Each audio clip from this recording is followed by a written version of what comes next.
دجال کی آمد کی علامات۔ قیامت کی 10 بڑی علامات میں سے ایک علامت دجال کا ظاہر ہونا بھی ہے۔ دجال کا فتنہ تاریخ انسانی کی ابتدا سے لے کر انتہا تک تمام فتنوں سے بڑا اور خطرناک فتنہ ہے، جس کی بڑائی اور شدت کا اندازہ اس بات سے لگایا جا سکتا ہے کہ ہر نبی نے اپنی اپنی امت کو دجال کے فتنے سے ڈرایا۔ دجال کو جھوٹا مسیحا اور جھوٹا خدا بھی کہا جاتا ہے۔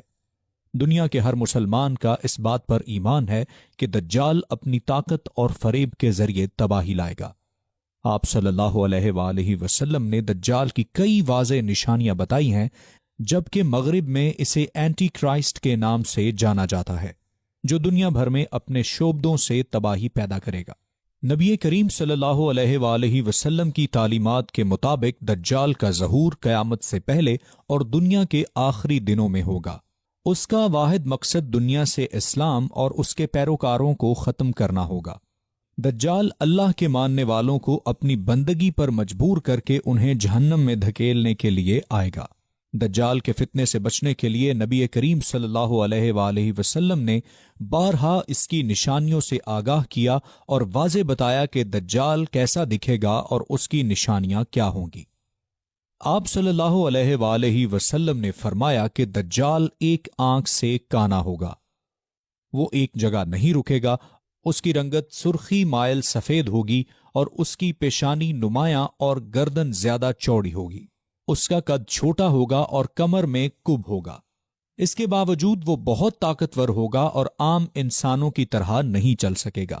دجال کے گھنگریالے بال ہوں گے جو سر سے سانپوں کی مانند لٹک رہے ہوں گے۔ دجال ایک مرد ہوگا اور وہ اولاد پیدا کرنے کی صلاحیت سے بھی محروم ہوگا۔ اس کی پیشانی پر دونوں آنکھوں کے بیچ کافر یا کاف فے رے لکھا ہوگا۔ دجال کے نکلنے سے پہلے دنیا بہت بری حالت میں ہوگی، جیسا کہ احادیث مبارکہ سے پتہ چلتا ہے کہ اس کے نکلنے سے 3 سال پہلے ہی دنیا میں عام قحط پھیل جائے گا۔ پہلے سال آسمان 1/3 بارش اور زمین 1/3 پیداوار روک لے گی۔ دوسرے سال آسمان 2/3 بارش اور زمین 2/3 پیداوار، جبکہ تیسرا سال آسمان ساری بارش اور زمین ساری پیداوار روک لے گی، حتیٰ کہ آسمان شیشے کا اور زمین تانبے کی ہو جائے گی۔ اس خشک سالی کے سبب تمام چوپائے ہلاک ہو جائیں گے، فتنے اور قتل و غارت گری عام ہو جائے گی۔ بنی نوع انسان ایک دوسرے کو قتل اور جلا وطن کر رہے ہوں گے۔ تب دجال مشرق کی سمت ایک صاحبان یا خراسان نامی شہر سے نکلے گا۔ غذائی قحط کے علاوہ علمی اور روحانی قحط بھی برپا ہوگا۔ دجال روئے زمین کا کوئی میدانی، صحرائی اور پہاڑی علاقہ ایسا باقی نہیں چھوڑے گا جہاں وہ نہ جائے۔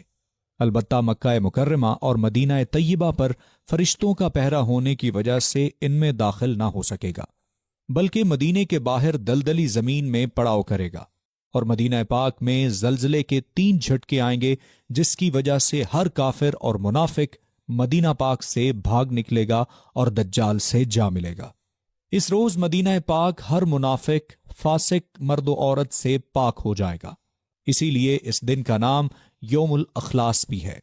دجال طرح طرح کی شوکتوں کے ذریعے لوگوں کے ایمان برباد کرنے کی کوشش کرے گا۔ حدیث مبارکہ میں آتا ہے کہ دجال کے ساتھ روٹیوں کے پہاڑ ہوں گے۔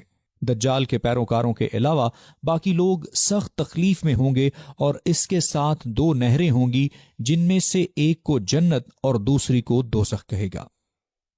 در حقیقت جسے وہ جنت کا نام دے گا وہ دوزخ، اور جسے وہ دوزخ کا نام دے گا وہ جنت ہوگی۔ اس کے کہنے پر آسمان سے بارش برسے گی اور لوگوں کے سامنے ایک شخص کو قتل کر کے پھر سے زندہ کرے گا۔ جو لوگ دجال کو رب مان لیں گے اور اس پر ایمان لے آئیں گے، دجال ان پر اپنے انعام و اکرام کی بارش برسا دے گا۔ یوں ان کی دنیا بھی جنت بن جائے گی، تاہم آخرت میں اس عیاشی کا انجام جہنم کے سوا کچھ نہ ہوگا۔ اور جو لوگ دجال کو اپنا رب ماننے سے انکار کریں گے، دجال انہیں طرح طرح کی تکلیفوں میں مبتلا کرے گا، جس کی وجہ سے یہ دنیا ان کے لیے جہنم بن جائے گی۔ لیکن دنیا کی ان تکلیفوں کا انجام آخرت میں جنت کے سوا کچھ نہ ہوگا۔ اس لیے انسان کو چاہیے کہ بصارت کی بجائے اس موقع پر بصیرت سے کام لے، تاکہ دنیا میں بھی سرخرو ہو اور آخرت میں بھی اس کا انجام اچھا ہو۔ واللہ عالم۔